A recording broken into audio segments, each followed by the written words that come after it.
It threw Keith off of the delay. The delay. He put his arms and then he put them down and then they say, It is 4:01 in your life.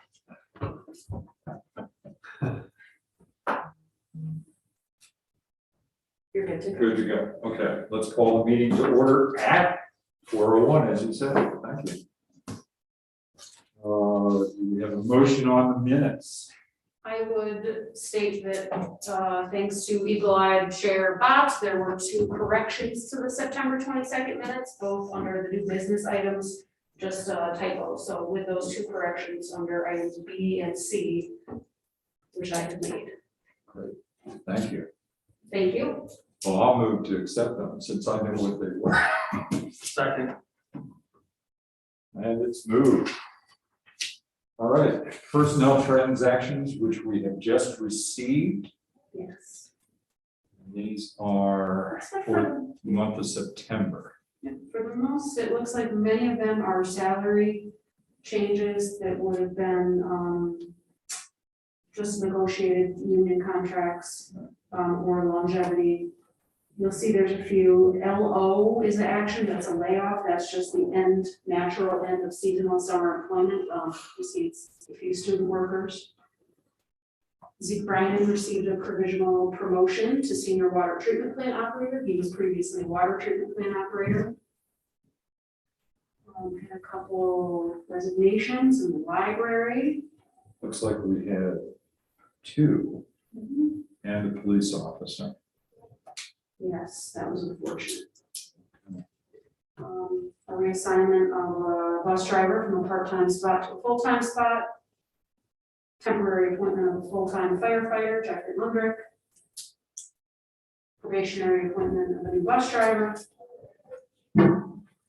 And you'll notice that for that individual, Mr. Jager, there's 2 transactions. One is a reassignment, part-time to full-time. He was hired for a brief time as a part-time worker and then reassigned to a full-time spot. Right. And then appointed to a probationary period, so. Okay, so we have a motion. Motion to approve. Second. All right, correspondence, Ms. Bacher. Sure thing. So most of our correspondence is usual is from the State Civil Service Department. The first item is PAR 0921, that's a policy advisory report. That is from the Deputy Commissioner for Local Government Services through the State Department of Civil Service. This one indicates that the pre-rating reviews for centralized administered exams, the process, the dates were set for October, November, and December. And just to be clear, what a pre-rating review is, when you take a civil service exam, after you complete it, you can file a form on the day of the exam if you're an approved candidate to review the test questions and answer keys. Have the opportunity to review the test questions and the answer keys and appeal those answers before the test papers are rated. So if you're a subject matter expert and you feel that there was no right answer to a question, you can indicate that information to the State Civil Service. It's typically the Saturday following the exam. You have the ability to go and then you can review the stuff. So they just, the PAR was advising of the dates for October through December. How often is that chat or? I have been administering civil service for a decade and I've had one. It was an IT exam. That is that for that PAR. The next item is the December 11th accounting and auditing exam series. I'm not really quite sure what the state's doing with this one because it's an exam. We have provisional folks in both accounting and auditing. We have a provisional accountant and a provisional purchasing agent, both of whom I believe would fall into this particular example. It was rescheduled. It was supposed to be held in April of 2020. It was not, obviously, due to the pandemic. That was one that was canceled by the state. So we've been patiently waiting for that to be rescheduled. I'm not really sure what the problem is, but it's looking like our requests were also not included in this particular hold. I'm not really sure why, so I'm trying to get some clarification from the state. Next item was notification of exam number suffix changes in the test management system. Effectively, there's, that each and every exam that's administered, it's the 6s and 7s, promotional and open competitive. Every exam is assigned a unique identifier. In the test management system, there's a 3-digit suffix. They're changing that 3-digit suffix. It has no impact on anything we do, but they wanted to advise us of it, so just in case it looks strange. We don't even use the 3-digit suffix when we're announcing exams. We only use the 5 digits preceding the suffix, so I'm not really sure what the purpose of that was. The next one, excellent news. The state advised us of a roster release for the lower level fire promotion series. You'll notice under approval of eligible lists, we have a fire captain. The exam was held in late June, and literally just last week we got the results. Well, I'm sorry, 2 weeks ago we got the results. So that was a pretty significant delay. Of course, understanding the state has a bunch of challenges just like we do. We've been not really sure why the delay, but we were very happy to get it. The next piece of correspondence is an appeal from his name is Anthony Rotundo. He's a human resources specialist to municipal assistance with the state.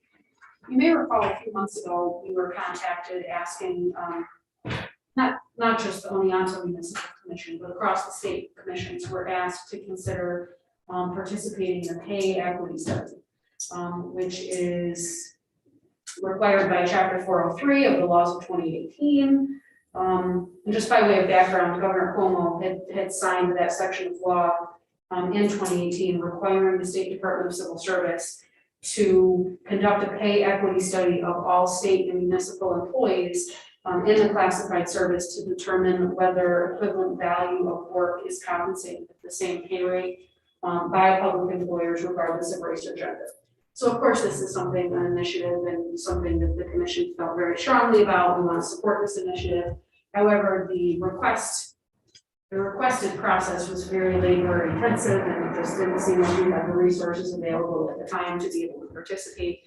They're now appealing again to people to participate. And I think, out of a sense of fairness and equity, and knowing that this is a concept to which this commission is very highly committed, I think that we should probably just tell them, okay, we'll opt in. We know Dave and I have a part-time personnel clerk, Nancy. She does a great job, and I think she'll be able to help us pull together the data that we need in order to comply with this request.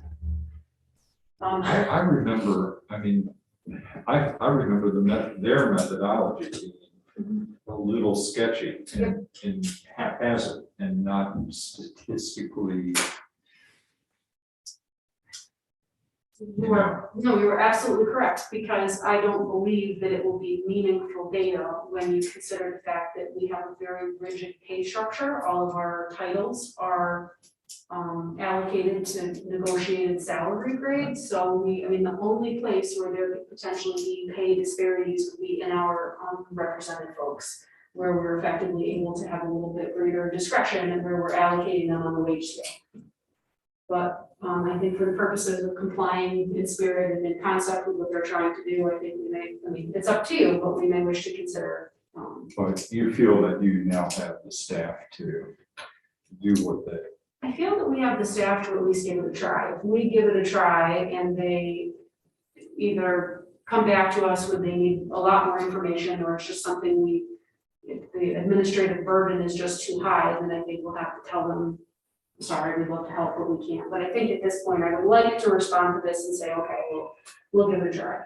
Wasn't there an employee feature of this where the employees got to? Yes. And that is still part of their. Well, truthfully, I'm not sure, because they released no information pertaining to the procedure. So what I could do is respond to this request and just say, can you, before the commission determines whether or not we will participate, we need some more information as to what the process looks like. Sounds reasonable to me, but My memory is that it seemed that it was voluntary compliance, and therefore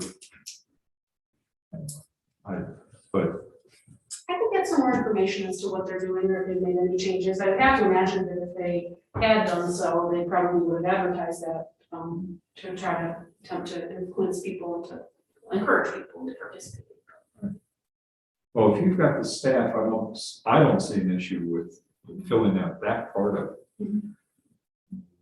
But I just don't get the survey aspect, and maybe I'm remembering it incorrectly. No, you are not, and actually, what you're remembering is jogging my own memory, because I had forgotten about the voluntary survey to the employee part. I recall, us having some concerns with the way the data was being collected, and whether or not it would result in any sort of meaningful statistical, conclusion. Russ is saying if we go ahead and find out more, so that's fine by me. We can do that. The next is also a PAR Policy Advisory Report 1021. It provides the remainder of the tentative fall 2021 to summer 2022 testing year schedule. So this gives us a few exams that we needed. The first one is Public Safety Dispatcher. So that is the series. We employ civilian dispatchers. We definitely need to get that test. It's scheduled for January 22nd. We have the exam scope. The exam will hopefully be released later this week. I prepared the announcement. I just want to have Dave feel free to take over. The other exam that will potentially be helpful to us is that the Police Supervisory Investigative Series, which is to be held in June of 2022. And that hopefully will take care of, I anticipate we'll be appointing a provisional police lieutenant to replace recently promoted Chief Witzenberg out of that spot. So we'll be needing to get that exam. Otherwise, I don't see anything else on this potential list that will be particularly helpful to us in getting some of our provisionals taken care of. Great, thank you. The last item of correspondence was a request from the Oneonta City School District, but we will talk about that under new business.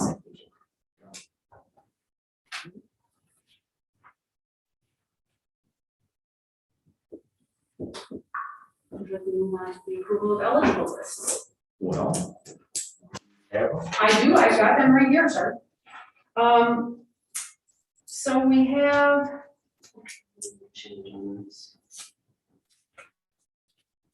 We have 3 eligible lists to approve this time. The first one is fire captain. Again, that was the exam that was administered in June, and we just received the results. We had several promotional candidates who took the exam, and we had 6 who were successful on the test.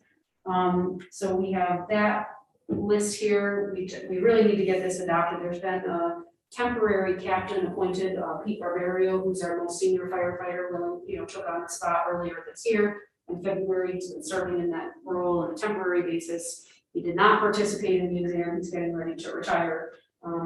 And so we just need to appoint a permanent successor in order to keep the command structure of the fire department appropriately staffed.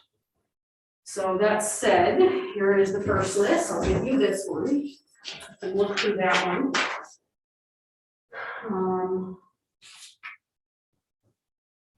You'll note that one because it's a promotional exam. You should see seniority credits.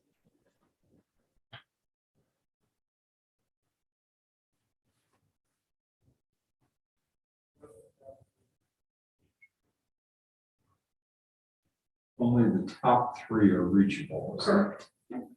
Even though there, I guess there aren't 2 ties. There are not 2 ties in our top group. Actually, I don't believe there's any ties anywhere on this particular list.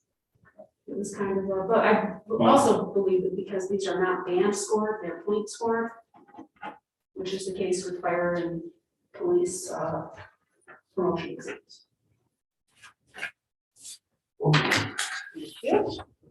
Wings here. Okay. Russ, while you're looking through that one, I'll move on to the next one, which is library clerk. And we also have water and wastewater treatment plant operator training. These are 2 decentralized exams that we just administered this past weekend. Decentralized exams are just held a little bit differently than centralized exams. We get to pick the date and they actually send us the answer keys. So these exams are graded in-house, which is why we're able to have the results so quickly. So that is for those two titles. You will notice on this one, Chair Bach, that there actually are several ties, and if you recall, in September, the commission formally adopted policy that candidates would be ranked in order of ascending social security number for tie breaking purposes for establishing a unique rank, which is required. So that is how these lists are determined. I know that Tina at the library will be very happy with that. I believe she has a couple of provisionals.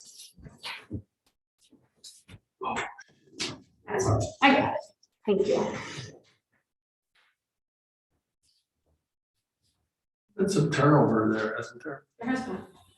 Yeah. I think a lot of places are feeling that with, you know, labor shortage and employees in general, just having greater options available to them they might not have otherwise had. You know, obviously too, in public employment, we have, some of our hourly rates are a little bit lower. We provide significantly better benefits, but it's hard to be competitive right now with private sector salaries. So the top 6 here are reachable. Because they're all tied. You're correct.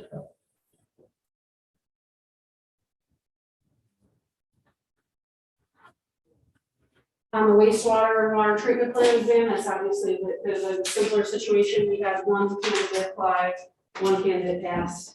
So we have a list containing one name. That's not a list. It is not a mandatory list. The chief wastewater treatment plant operator who has a vacancy may elect to use it, but because there are fewer than 3 people on it, it's not a mandatory list.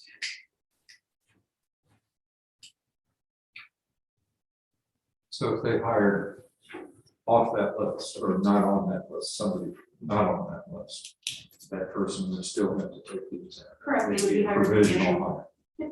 Okay.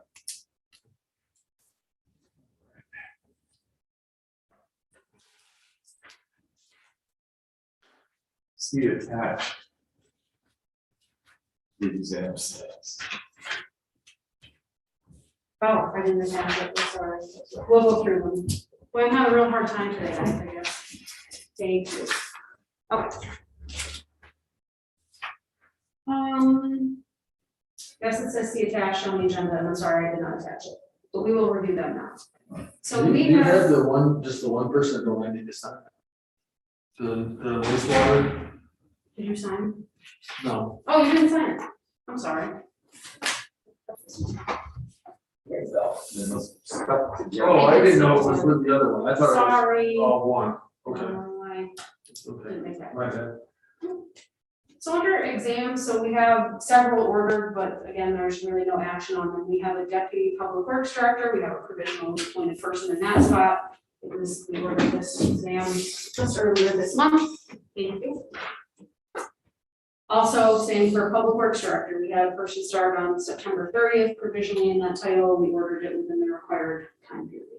Police lieutenant was the same, I mentioned that, I'm hoping that will be included in the June 2022 police promotion series.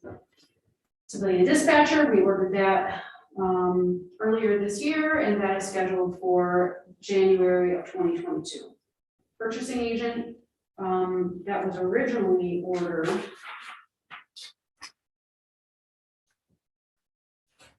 in January of 2020 for that April of 2020 holding. That did not happen. So I ordered it again, just to be sure this name is absolutely clear that we really want to hold that exam. Yet to be scheduled. Same with accountant, and that was ordered in 2020, was not held, and I put in another request again, not to duplicate efforts, but just to be sure they're aware we still need those agreements. Director of Facilities, Maintenance, and Transportation for the school district. That was a new title that was adopted over the summer, and I ordered the exam shortly thereafter, and that spot is also filled provisionally. Ordinance inspector, we have a provisional in that spot. It's a person who does parking enforcement and also works in codes doing garbage and grass and snow and other types of violations of city ordinances. That was ordered in June, and there's no action on that. Police officer was held on September 18th. Awaiting the results, we just did the physical agility test for that. So we're hoping to have a few good candidates the chief can select from for hires in the spring for the academy. Transit working supervisor, that exam was held in July, anxiously awaiting the results on that. We do have a provisionally appointed person in that title in Oneonta Public Transit. Fire captain, we talked about, those were, we just established the list.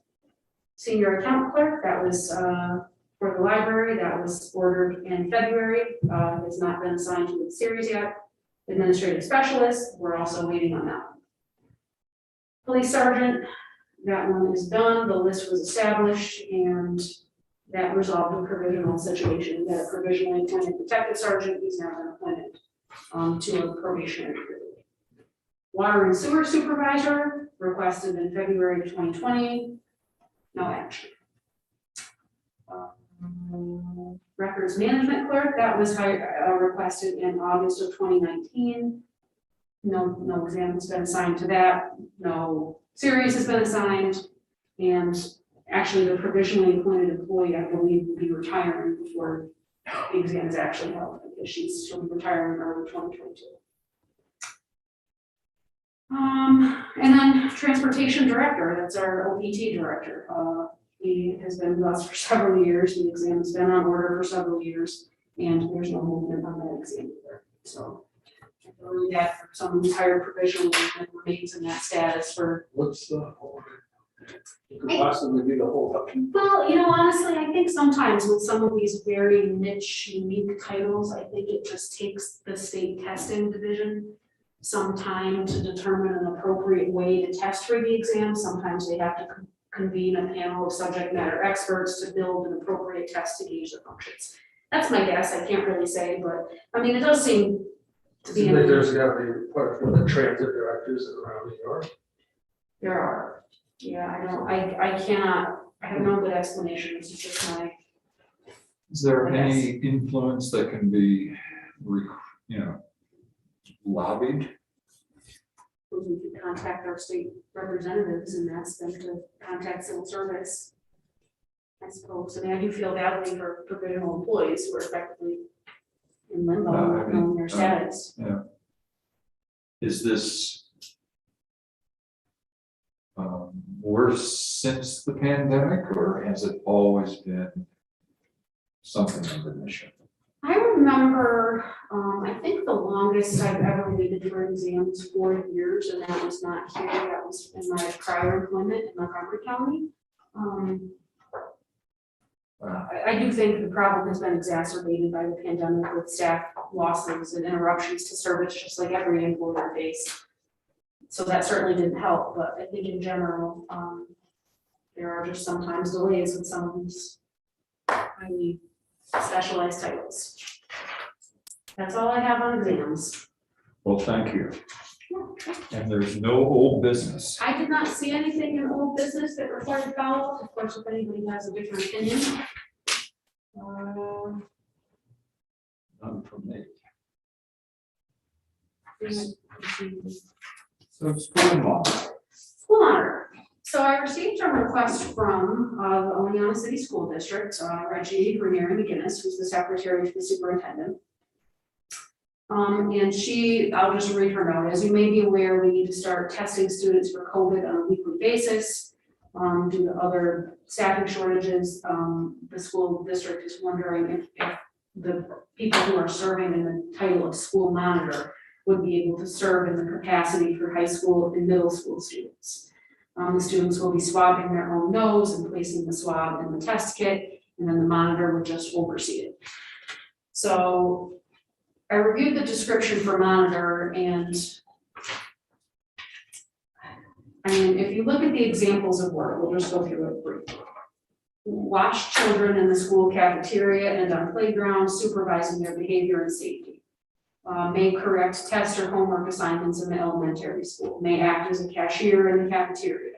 Monitors halls and classrooms, admonishing those who violate rules. I thought that was an interestingly worded bullet. Well, May answer telephone, sort mail, and replace clerical personnel during breaks and lunch periods. Assist in the use of playground equipment. May render elementary first aid treatment. So of course, I don't see anything in there that would suggest that it would be appropriate for a school monitor to be performing this responsibility. However, when I look at the general statement of duties for a school monitor, it says monitor school children and aids teachers in routine, non-teaching work and performs related work as required. Obviously, the examples of work are illustrative only. If it's something that is a related duty or a logical assignment to the position, then it's okay to include. I'm not really too sure. I don't really have a clear recommendation for you. So I guess just for the purposes of discussion, based on the request, do we feel that this is an appropriate, or do you feel that monitoring students self-administering a swab test would be an appropriate responsibility of this position?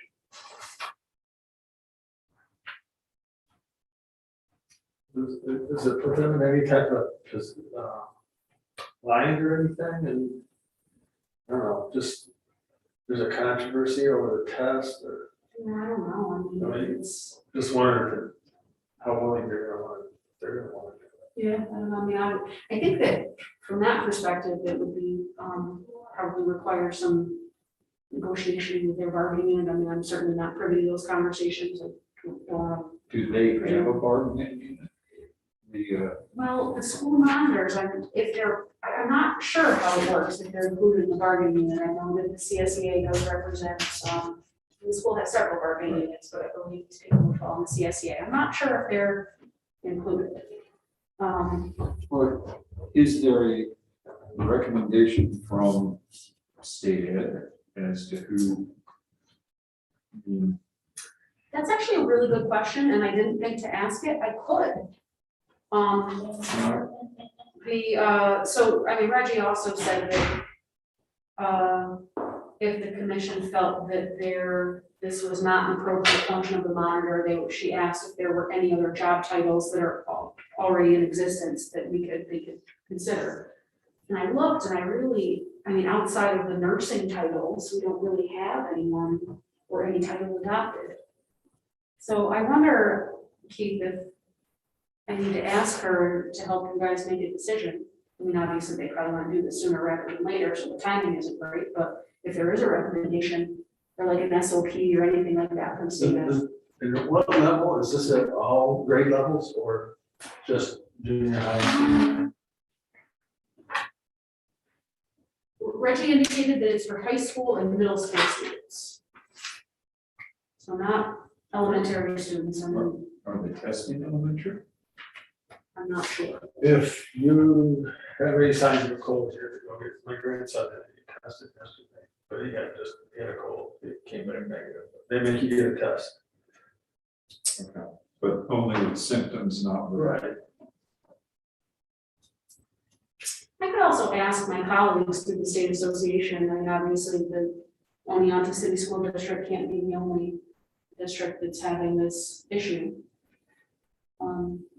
Yeah, and I'd like to hear more, but if we can do this via email so that we're not slowing them down. I mean, it's my gut. I feel like this is a stretch for somebody who's being asked to, collect hall passes, but they're not.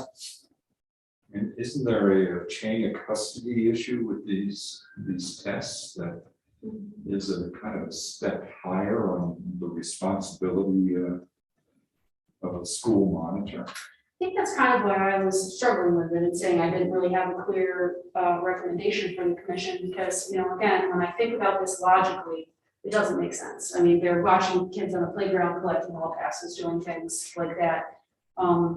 But, reading the general statement of duties, monitor school children, and if it's literally watching a child administer a test and put it in the thing, I mean, is that really any different than watching a child during a lunch period or performing any other activities that are? Well, but are they having to physically handle the test materials, or are these tests being? I guess maybe I definitely need to get a little bit more information because, what Reggie says in her email is the students would be swabbing their own nose and placing the swab in the test kit. The monitor would oversee it. So it's not, I mean, to me, her email doesn't suggest that the monitor would be touching, handling dealing with the actual testing or the test kit or So assistant. these are instant tests, or are these being sent out? It's my, is that you? Well, It's not apparently mine. not. Stop. I don't know, it does sound like we need some more information, so what we can do, I mean, for the sake of time, like you said, Chair, if, depending on when they need an answer from us, we could resolve it via email and then report on it publicly at our next commission meeting, what the determination was. If everybody's comfortable with that. Yeah, that sounds great. So we need to know if there's a state ed opinion, and what specific duties the monitor would be performing. Any other questions for them? Well, duties that they're performing, with, you know, if they're responsible for, you know, sending these someplace, if they're the custodian of the tests, just seems, because I don't know how else you would do it without having medical personnel or, you know, certified nursing assistant type people sitting there. So, you know, I suppose there's a health risk if you're actually handling bags. That was kind of my question was, if the monitors feel comfortable. Then they said, I don't want to do that. Which I think would, really come down to an internal school district issue, really, with their management team or their bargaining unit is appropriate. I think here we have to determine, is this a logical assignment to the position? And I mean, especially based on the questions both of you are raising, I'm even more not committed to an outcome than I was even coming into the meeting. So let me try to get some more information and then I'll be in touch. Okay, good. Is that fair?